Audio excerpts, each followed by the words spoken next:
tane küçük bir tane Kırım parçasını Türkiye'ye getirdik. Neden? Bizim vatandaş var, Türkiye'de yaşayan vatandaş var.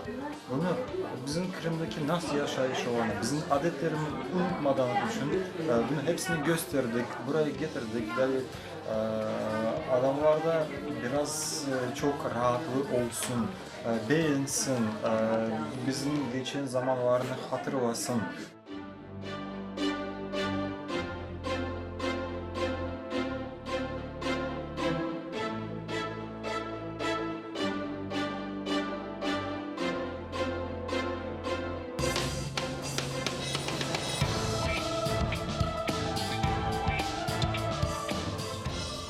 Bütün artistler, balanlar da dahil olmak üzere çok tertemiz ana dilimizde, Kırım Tatar dilinde laf etmeleri.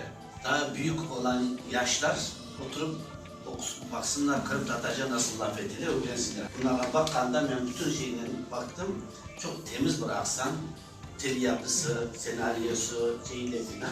Hakikaten çok tam milli bir şey olan.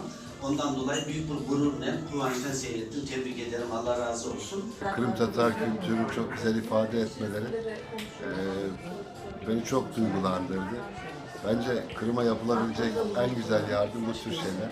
Kırım Tatar kültürünü gençlere bu şekilde aktarırsak, arkadan gelecek gençler de Kırım Tatar kültürüne sahip çıkmakla Kırım'a sahip çıkacaklar.